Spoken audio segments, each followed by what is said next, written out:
दोस्तों, आज पेश है अनोखा सपन। उदयगढ़ का राजा बिशल अखेट खेलकर वन से लौट रहा था, तभी अरे यह स्त्री रोने की आवाज़। इस वीराने में स्त्री बड़े आश्चर्य की बात है। भू सोते हुए बिशल अपने घोड़े की लगाम खींची और उसने नीचे उतर गया। वह उस घोड़े उस ओर चल दिया जिधर स्त्री रोने की आवाज़ आ रही थी। लगता है कोई दुर्भाग्य की मारी स्त्री वन में रास्ता ठीक भटक गई है और भयभीत होकर रो रही है। भू चलते चलते चलते झाड़ी की दूसरी ओर पहुंचा, जहाँ जहाँ से रोने की आवाज़ आ रही थी। मुझे इस स्त्री के पास चलकर रोने का कारण पूछना चाहिए। वह यह सोच वह स्त्री की ओर बढ़ गया। वह उस स्त्री के पास जाकर बोला, तुम कौन हो? इस निर्जीवन में बैठी क्यों रो रही हो? बिशल के कथन सुनकर वह स्त्री के मुंह पर उठाया और चौंकी। ओह, ऐसा अनुपम सुंदरी तो मैंने अपने जीवन में आज तक नहीं देखी। बिशल उस रूपसी का सौंदर्य में खो गया। वह कुछ क्षण प्रकार मंत्रमुग्ध था उस रूपसी को निहारता रहा। तत्पश्चात रूपसी, तुमने मेरी बात का जवाब नहीं दिया, कृपा करके अपना परिचय दो और रोने का कारण बताओ। हम उदयगढ़ के राजा बिशल देव हैं, क्या पता हम तुम्हारे दुख का निवारण कर सकें। राजन, मेरा नाम तृष्णा है, मेरा इस दुनिया में कोई नहीं है। आज अपने अकेलेपन से तंग आकर मैं सरोवर में छलांग मारकर आत्महत्या करने आई हूँ। मरने से पहले यहाँ दर कुछ बैठकर अपनी किस्मत और आंसू बहा आई हूँ। वही युक्ति पुनः रोने लगी। तृष्णा, रो नहीं, चुप हो जाओ। कौन कहता है तुम्हारा इस दुनिया में कोई नहीं है? सुनते हुए कृष्णा पुनः झटके से सिर ऊपर उठाया। तो राजन, आप बताइए, मेरा इस दुनिया में कौन है? मेरा हम हैं, हमें तुम अपना समझ सकती हो। आपके कथन का मतलब मैं समझ ही नहीं राजन। तो सुनो तृष्णा, हम तुमसे रूप से मोहित होकर तुमसे अपनी रानी बनाना चाहते हैं। क्या क्या? इसी समय कहीं मैं कोई गलत तो नहीं सुन राजन? नहीं तृष्णा, तृष्णा, तुमने जो सुना है वह अशिक्त सत्य है। तुमसे विवाह करना चाहते हैं। ओह, मेरी आशा भाग्य आपका प्रस्ताव स्वीकार है राजन। तो आओ हमारे साथ उदयगढ़ चलो। और बिशल देव तृष्णा को अपने उदयगढ़ ले आया। उदयगढ़ में बिशल देव ने शुभ मुहूर्त देखकर धूमधाम से तृष्णा से विवाह किया। विवाह के उपरांत तृष्णा से पूछा, तृष्णा, अब तो दुनिया में तुम अकेली नहीं हो। नहीं राजन, अब मेरे पास आप है, आप तो मेरे स्वामी हैं। मेरी खाली झोली में आपने अनगिनत खुशियाँ डाल भर दी है। और कहकर तृष्णा बिशल के अंग से लिपट गई। अब बिशलदर हमेशा रंग महल में ही पड़ा रहने लगा और रानी तृष्णा का रूप जाल में फंसकर वह दुनियादारी के अन्य कामों को बिसरा बैठा। और रानी तृष्णा हर समय उसकी दुनिया सीमित हो गई थी। लो रान, आपको मात दे दी। वाह रानी, तुम चौपट में माहिर खिलाड़ी हो। वह हर वक्त तृष्णा के रंग में डूबा रहता और प्रजा उसे अत्यधिक भी परवाह न थी। बिशल के दरबार में आने वाली प्रजा को बड़ी कष्ट में थी। न जाने महाराज को क्या हो गया है। वह अपना विवाह जब से उसका विवाह हुआ, प्रजा पूरी तरह बोला बैठी है। हमें अपने दुखड़े किसके आगे जाकर न्याय मांगे। अब तो राज्य का भगवान ही मालिक है। उधर बिशल की लापरवाही के कारण मंत्रियों में खूब बन आई थी और प्रजा को तरह तरह के तंग करते खा, बचाओ बचाओ। तभी प्रजा फरियाद सुनने वाला कोई नहीं था। एक दिन उदयगढ़ के राजा बाहर ब्रह्मदेव के नाम पर एक प्रसिद्ध साधु डेरा डाला और उदयगढ़ के नागरिकों को उसके बारे में पता चला। सुना है महात्मा ब्रह्मदेव काफ़ी कम आयु के महात्मा है, कम आयु के बेशक हैं, लेकिन बहुत पहुँचे हुए हैं। सुना है बहुत ज्ञानी ध्यानी हैं। तब तो हम चलकर ऐसे महाराज के दर्शन करने चाहिए। और उदयगढ़ के निवासी इकट्ठे होकर राज्य से बाहर ठहरे ब्रह्मदेव महात्मा के पास पहुँचे। महात्मा ब्रह्मदेव ने उन्हें आशीर्वाद देते हुए कहा, तुम सब लोग के चेहरे पर उदासी क्यों छाई? उसका कारण क्या है?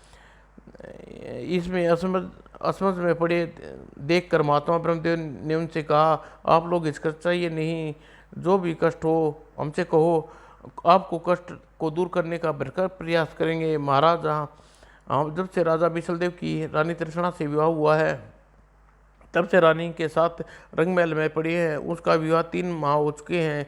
इस बीच एक बार भी दरबार में आकर समस्याएं सुनने नहीं आए और उनके मंत्रीगण अनुपस्थित में उदयगढ़ के प्रजा पर तरह तरह के जुल्म ढा रहे हैं। इस कारण सभी के चेहरे पर उदासी छाई हुई है। इस उस आदमी ने बिशलदेव के बारे में जानकर महात्मा ब्रह्मदेव काफ़ी दुखी हुए और लोगों से बोले, भाइयों, आप लोगों की व्यवस्था जानकर हमें अपार दुख हुआ। आज राजा बिशलदेव इस समय कामदेव का नशा छाया हुआ है, इसलिए अपने कर्तव्य से भूल बैठे हैं। आप लोग की शिकायत लेकर कल उनके पास जाएंगे और विश्वास दिलाते हैं बिशलदेव को उनकी गलती का एहसास करा के रहेंगे। महात्मा, यदि ऐसा कर दिखाता दुखी नागरिक का जीवन पर्याप्त आपका एहसान नहीं भूलेंगे। सब लोग ब्रह्मदेव को प्रणाम करके वापस लौट गए। उसी रात जब बिशलदेव रानी तृष्णा के साथ अपने शयन कक्ष में सो रहे थे, सपन में उसके स्वर्गीय राजा पर किरणदेव देखा। पिताजी महाराज, जीते रहो बिशलदेव। जानते हो तुम सपन में क्यों आए हैं? नहीं पिताजी महाराज। तो सुनो, कल ब्रह्मदेव नाम का एक सिद्ध महात्मा मिलने आएंगे।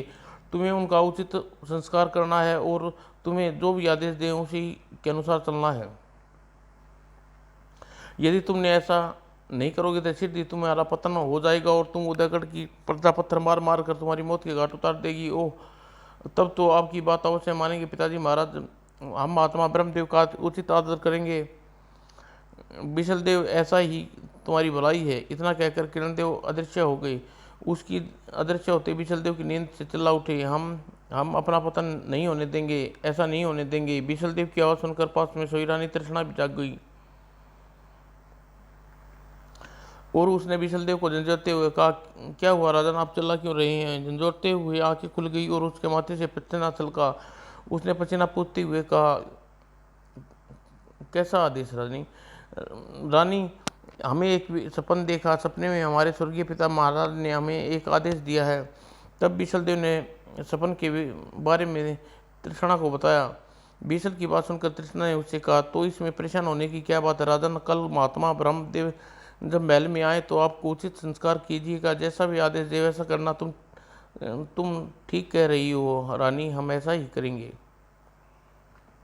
और दूसरे दिन मुंह अंधेरे ही रानी तृष्णा ने राजमहल के पहरेदारों को बुला दिया।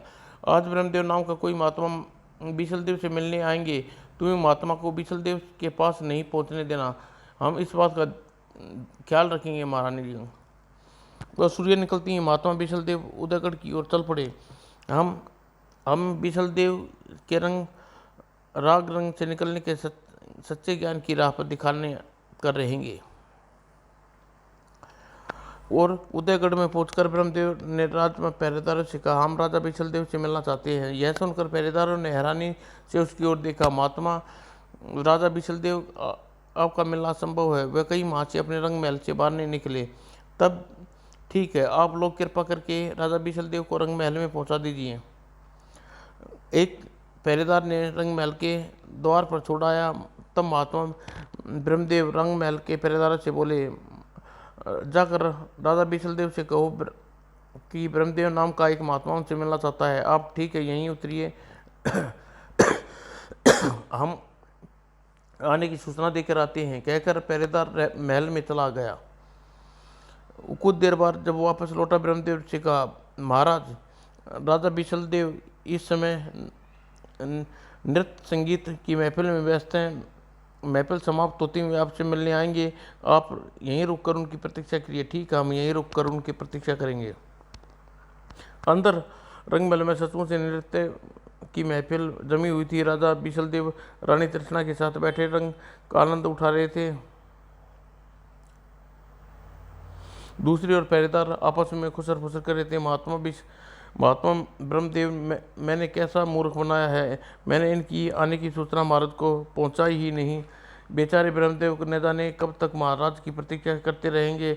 इधर ब्रह्मदेव राजरंग के बंद द्वार पर खड़े खड़े सारा दिन व्यतीत हो गया। लगता है राजा बिशलदेव मुझसे मिलना ही नहीं चाहते, तभी तो उसको सूचना भिजवाने पर भी सारा दिन मुझसे नहीं मिलने आए। अब मुझे यहाँ से वापस चलना चाहिए। सोचते हुए राजा ब्रह्मदेव बिशलदेव से मिले बिना ही वापस लौट गए।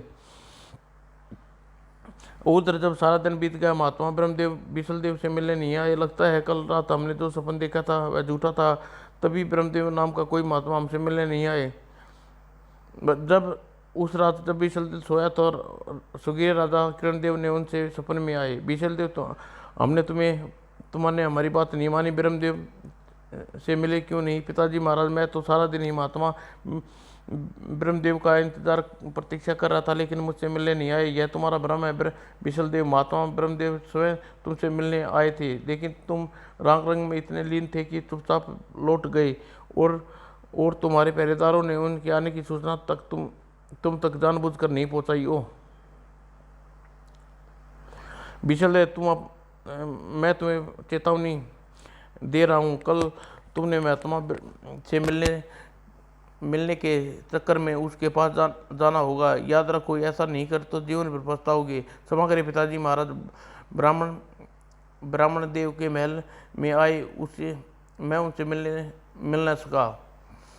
मैं आपको वचन देता हूँ, कल महात्मा ब्रह्मदेव से मिलने जाऊँगा। वो दूसरे दिन बीसलदेव रानी तृष्णा से कहा, महारानी, मैं राज्य से बाहर ठहरी हुई ब्रह्मदेव से मिलने जा रहा हूँ।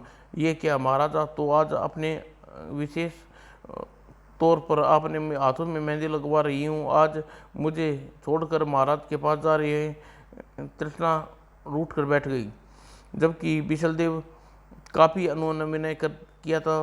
अत्यंत में तृष्णा ने उससे कहा, ठीक है राजन, अब आपके जाने की जिद कर रहे हैं तो चले जाइए, पर जब मेरे हाथों में मेहंदी सूखने से पहले ही महल से वापस लौटाना होगा। मैं इस बात का वचन देता हूँ तृष्णा। और तृष्णा की अनुमति लेकर रथ में बैठकर बिचल में चल दिए। पता नहीं महात्मा ब्रह्मदेव मुझे कैसा आदेश देंगे। यही सोच में डूबा हुआ वह महात्मा ब्रह्मदेव के पास पहुंचा। महात्मा ब्रह्मदेव लोगों से घिरे हुए हैं, मुझे उनके भीड़ को चीर कर उनके पास चलना चाहिए। यह सोचकर बिशलदेव रथ से उतरा और भीड़ को चीरता हुआ महात्मा ब्रह्मदेव के हाथ जोड़कर बोला, महात्मा, मैं आपसे क्षमा मांगने आया हूँ। कल आपने मुझसे मिलकर महल आए और आपसे मेरी मुलाकात न हो सकी, मुझे बहुत दुख है। बिशलदेव की बात सुनकर महात्मा ब्रह्मदेव मुस्कुराते फिर बोला, राजन, यदि तुम्हें मुझे सब दुख है तो आओ मेरे साथ, मेरी कुटिया में चलकर तुमसे ज्ञान देना चाहता हूँ। चलिए महात्मा। तब महात्मा ब्रह्मदेव के कुटिया की ओर चले पड़े। बिशलदेव ने उठकर उनके पीछे चल पड़ा। बिशलदेव पीछे चल दिया। वह मन ही मन सोच रहा था, कहाँ आप फंसा हूँ, राग रस का रसिया, और कहाँ महात्मा मुझे ज्ञान देने चाहते हैं। बिशलदेव तत्काल आंखें मूंद ली।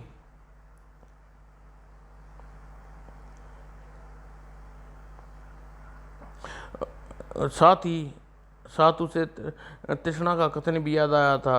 ठीक है राजन, आप जाने की जिद कर रहे हैं तो चले जाइए, पर मेरे हाथों में लगी मेहंदी सूखने से पहले आपको महल लौटना आना होगा। मैं इस बात का वचन देता हूँ तृष्णा। मैं रानी को वचन देकर आया हूँ, पता नहीं मेहंदी सूखने से पहले मैं लौट आऊँगा या नहीं। और कुटिया में पहुँचने के बाद ब्रह्मदेव बिशलदेव से कहा, राजन, तुम्हें आराम और शान शौकत का जीवन अच्छा लगता है? हाँ राजन। आओ मैं तुम्हें स्वर्ग लिए चलता हूँ। क्या ऐसा हो सकता है राजन? ब्रह्मदेव बिशलदेव के प्रश्न का उत्तर देते हुए कहा, बिशलदेव, तुम अपनी आंखें बंद कर लो, 1 मिनट पश्चात तुम आंखें खोलना, तुम अपने आप को स्वर्ग में खड़े पाओगे। बिशलदेव ने अपनी आंखें मूंद ली और 1 मिनट बाद उसने अपनी आंखें खोली तो अत्यंत भव्य नगरी में खड़े पाया। हक्का बक्का रह गया। क्या यही स्वर्ग है? वह हैरान सा खड़ा चारों ओर देख रहा था कि एक अत्यंत सुंदरी स्त्री उसके पास आकर बोली, तुम कौन हो? मैं पृथ्वीराज का निवासी उत्तमगढ़ का राजा बिशलदेव हूँ, लेकिन आप कौन है? कौन सी नगरी है? तुम स्वर्गलोक में खड़े हुए हो राजा बिशलदेव, और इंद्र के दरबार के सर्वाधिक सुंदरी मेनका हूँ। ओह, तो तुम मेनका हो। तुम्हें रूप के चर्चे पृथ्वीलोक पर तक फैले हुए हैं। बिशलदेव मंत्रमुग्ध मेनका की तरफ देखने लगा। मुझे अपने इस प्रकार निहारते देख मेनका ने कहा, राजन, आप मुझसे इस प्रकार क्यों निहार रहे हैं? मेनका, तुम्हारा रूप ही ऐसा है। बिशलदेव की बात सुनकर मेनका खिलखिला के हंसते हुए बोली, राजन, आज से आप मेरे अतिथि हैं, आइए मेरे साथ मेरे महल चलिए।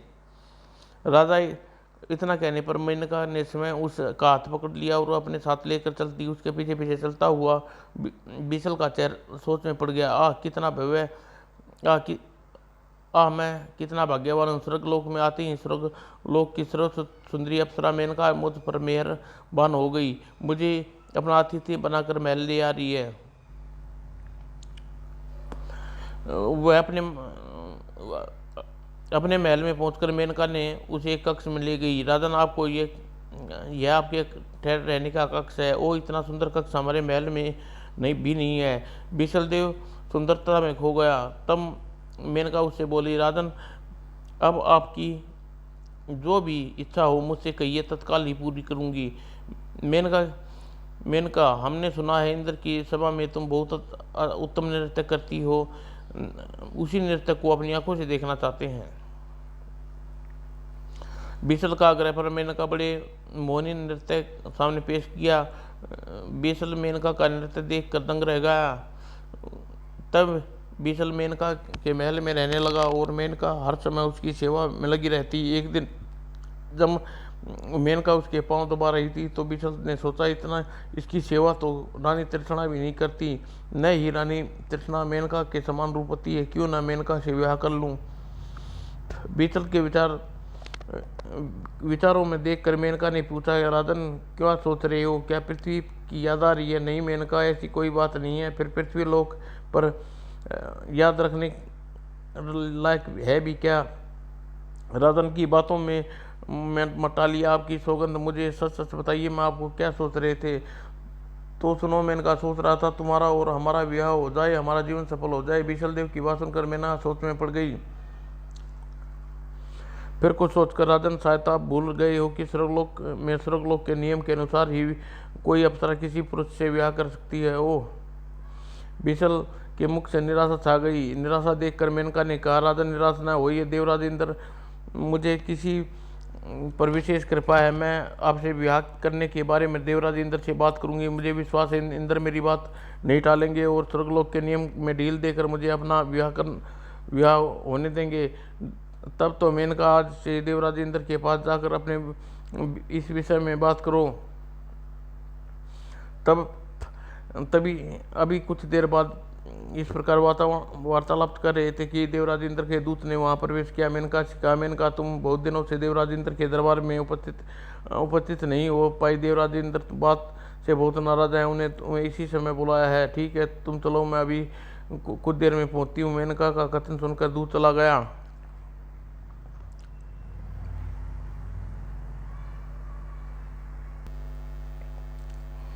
दूत के जाने के बाद मेनका बीसल से कहा, महाराज, आप विश्राम कीजिए, मैं देवराज इंद्र के पास जा रही हूँ। ठीक है। मेनका कक्ष से द्वार की ओर जाने लगी।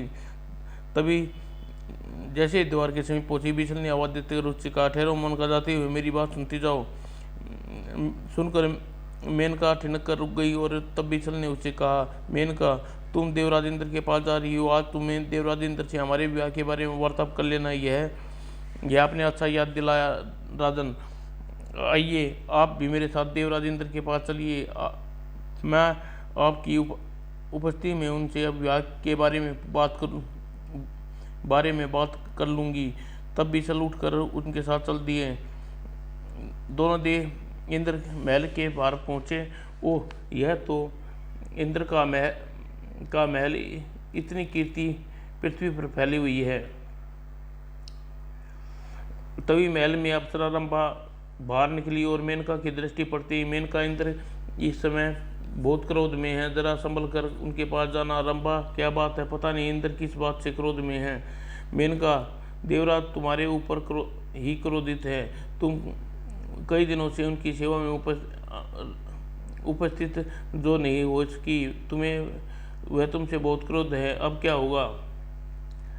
मन में घबराहट हुई मेनका बीसल के साथ देवराज इंद्र के पास पहुंची। बीसल पर दृष्टि पड़ती देवराज इंद्र भुक्ति चढ़ाकर मेनका से पूछा, मेनका, तुम्हारे साथ यह कौन है? यह व्यक्ति देवलोक का निवासी प्रतीत नहीं होता। महाराज, आपका कथन सत्य है। पृथ्वी के उदयगढ़ के राजा बीसल देव है, इस समय मेरे अतिथि हैं। ओ, अब हमारी समझ में आ गया, तुम इतने दिनों से हमारे दरबार में नृत्य करने क्यों नहीं आई। यह साधारण सा मनुष्य के खाते तुम हमारी अवहेलना कर बैठी। क्षमा करने देवराज, मैं अपनी गलती स्वीकार करती हूँ। मेनका हमारी शान में जो भी गुस्ताखी करता है उसकी सजा केवल एक को है, मौत। मौत नहीं देवराज, ऐसा जुल्म न करना। मेनका दौड़कर इंद्र के कदमों में गिर गई। मेनका की गुहार पर इंद्र को कोई असर न पड़ा। उसने तत्काल जल्लाद को बुलाया। जल्लाद तुरंत ही इन दोनों की गर्दनें उड़ा दे। जो आ गया देवराज। भू बीसल की सिट्टी पिट्टी गुम थी। यह मैं किस कुचकर में फंस गया हूँ। मैं स्वर्गलोक न आता, न इस प्रकार मौत की सजा मिलती। भाड़ में जाई मेनका और भाड़ में जाए स्वर्गलोक। जैसे ही बीसल की गर्दन उड़ाने के लिए जल्लाद ने पर्चा उठाया, अपनी मृत्यु को सामने देखकर बीसल चिल्लाया, नहीं मुझे मत मारो। कहकर उसने आंखें मूंद ली। कहिए राजन, स्वर्गलोक की यात्रा कैसी लगी। जब उसने आंखें खोली तो पृथ्वी पर महात्मा ब्रह्मदेव के सामने बैठा हुआ ब्रह्मदेव उसकी ओर देख रहा था। भाड़ में जाए स्वर्गलोक महाराज, इससे तो क्या पृथ्वी लोक की बड़ी है। वहाँ तो मेरी जान के लाले पड़ गए थे। सुनकर ब्राह्मण देव हंस पड़े। बीसल, तुम्हारा चरित्र बहुत कमजोर है। इसी चरित्र के बल पर तुम अपने राजा होने के दम भरते हो। यह आप क्या कह रहे हैं महात्मा। तो सुनो, तुम्हारे चरित्र पर की जांच के लिए तुम्हें स्वर्गलोक की सैर कराई थी। तुम केवल कुछ ही पलों में स्वर्गलोक में रहे और उसी समय तुम अपनी पूर्व पत्नी रानी तृष्णा को भूलकर केवल मेनका से विवाह रचाने के लिए तैयार हो गए। ऐसा सोचते हुए केवल एक पल भी नहीं रानी तृष्णा का ख्याल नहीं आया। बीसल उनकी बातें सुनकर बीसल की नज़रें झुक गई। तब ब्रह्मदेव ने आगे कहा, राजन, माना कि मनुष्य ने गृहस्थी जीवन का पूरी तरह निर्वाह करना चाहिए, पर ऐसा भी क्या कि गृहस्थी जीवन में डूब कर अपने कर्तव्यों की भुला दिया जाए। तुमने ऐसा ही किया है राजन। जैसे मेनका के रूप में जाल में फंसकर तुम रानी तृष्णा को भुला दिया, इसी प्रकार रानी तृष्णा के रूप जाल में फंसकर तुम अपनी प्रजा को पूरी तरह भुला चुके हो। रानी तृष्णा के विवाह के पश्चात तुम हमेशा राग रंग में ही रहने लगे। इस बीच क्या एक बार भी नहीं सोचा तुम्हारी प्रजा पर क्या गुजर रही होगी, क्या उन दुख है। बीसलदेव ब्राह्मण की बात का कोई जवाब नहीं था। अंत में ब्रह्मदेव ने उससे कहा, राजन, एक पल के लिए अपनी आंखें बंद कर लो। बीसलदेव ने तुरंत आंखें बंद कर ली। उस अगले ही पल उसने आंखें खोली तो बुरी तरह चौंका। आप कौन हैं? आपकी शकल हूबहू हमसे मिलती है। ब्राह्मण देव कहाँ गए? सुनकर सामने बैठे हम शकल मुस्कुराते हुए कहा, विस्मित पड़े राजन, मैं ही ब्रह्मदेव हूँ। यह कैसे हो सकता है? बीसलदेव हैरान हो उठा। कुछ सोचने के बाद ब्रह्मदेव बोले, लेकिन आपकी सूरत मुझसे हूबहू मिलती है राजन। हम दोनों की सूरतें में समानता है, लेकिन तुमने यह सोचा कि हम दोनों की सीरत में कितनी भिन्नता है। तुम सुख ऐश्वर्य में रहने वाले और हम सन्यासी। बीसलदेव समझ में ब्रह्मदेव की बात नहीं आई। तब ब्रह्मदेव ने आगे कहा, बीसलदेव, मैं तुम्हें बताता हूँ कि तुम्हारी और मेरी सूरत में इतनी समानता कैसी है। सुनकर बीसलदेव उत्सुकता से ब्रह्मदेव को देखने लगा। तब ब्रह्मदेव ने उसे बताया, बीसलदेव, सच्चाई यही है कि हम दोनों जुड़वा भाई हैं। क्या यह कैसे हो सकता है? हम दोनों अपनी माँ की कोख में जन्मे में अकेले पैदा हुए थे। बीसलदेव असमंजस में पड़ गया। ब्रह्मदेव ने उससे कहा, बीसलदेव, तुम्हारी शंका का निवारण के लिए मैं तुम्हें तुम्हारे जन्म की कथा सुनाता हूँ। यह उस समय की बात है जब अपनी माँ महारानी लक्ष्मी ने गर्भ में थे। तो एक बार हमारे पिताजी महाराज किरणदेव हमारी माँ महारानी लक्ष्मी के साथ वन में भ्रमण करने गए। वे दोनों प्रगति के छटा का आनंद लेते हुए आगे बढ़े। कैसा मनमोहक दृश्य है महाराज, चारों ओर हरियाली हरियाली है। सचमुच महारानी वन में मोहक दृश्य, हरियाली मन को आनंदित करने वाली है। इस प्रकार वार्तालाप करते हुए हम आगे बढ़ रहे थे कि तभी क्या हुआ रानी? पीड़ा से कराती हुई महारानी लक्ष्मी ने को बताया, महारानी पेट में ऐसी पीड़ा हो रही है, लगता है हमारा प्रसव काल समीप आ गया है। वो महारानी जी, जैसे निर्जीवन में तुम हम चिकित्सा की सुविधा कैसे जुटाएं। और रथ से उतर कर राजा किरणदेव परेशान से हो उठे। कुछ क्षण बीते होंगे कि उन्हें नवजात के रोने की आवाज़ सुनी। लगता है महाराज ने संतान को जन्म दे दिया है। वह राजा किरणदेव के साथ रथ की ओर बढ़े। रथ के पास पहुंचकर महारानी लक्ष्मी बोले, महारानी क्या खुशखबरी है। महाराज बताइए, आप एक साथ 2 पुत्र के पिता बने हैं। क्या मतलब महारानी? मतलब यह कि महाराज हमने जुड़वा पुत्रों को जन्म दिया है। ओह, ये तो तुमने बहुत दुख, हमारी खुशी दुगनी हो गई। लाओ जरा हमारे पुत्रों को हमारी गोद में दो। महारानी लक्ष्मी ने दोनों पुत्रों को राजा किरणदेव की गोद में दिया। किरणदेव दोनों पुत्रों को स्नेह करने लगा। तभी उनके रथ के पास महर्षि एक उनकी दृष्टि राजा किरणदेव पर पड़ी। राजा, इन दोनों बच्चों का कितना स्नेह कर रहे हो। यदि दोनों बच्चे तुम्हारे राज्य व प्रजा के लिए काल के समान है, यह क्या कह रहे हो महर्षि? राजन, अपने कपिल महर्षि का नाम सुना होगा। हाँ महर्षि, जो भविष्यवाणी करते हैं वह सत्य सिद्ध होती है। हम वही कपिल ऋषि हैं राजन। अरे, तब तो आपकी भविष्यवाणी हमारे लिए सच साबित होगी।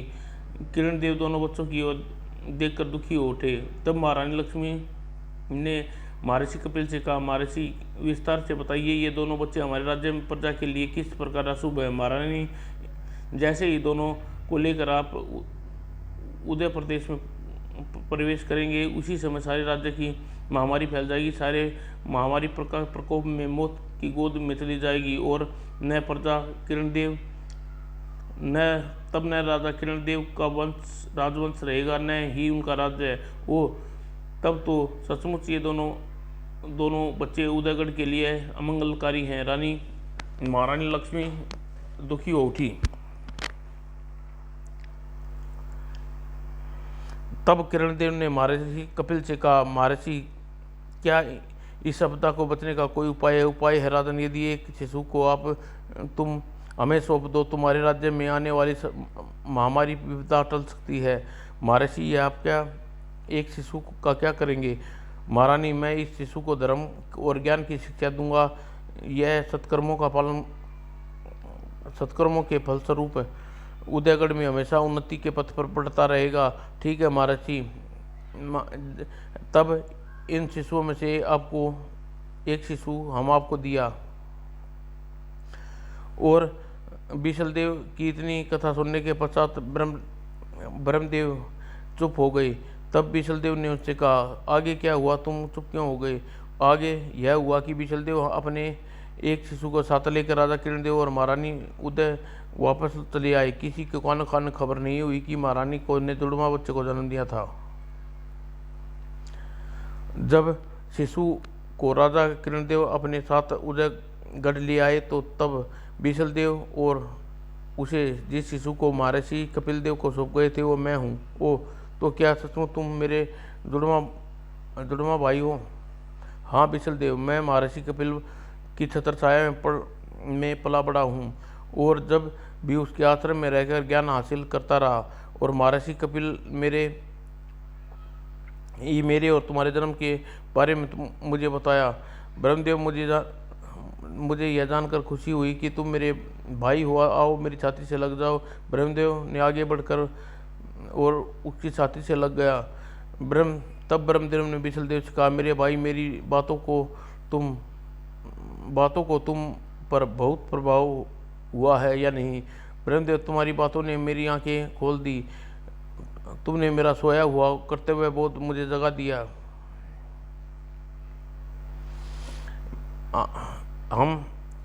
हमारे पिता महाराज थे जो राज्य व प्रजा की खातिर अपने पुत्रों का त्याग कर बैठे, और मैं हूँ जो प्रजा को बुलाकर अपनी पत्नी मोह में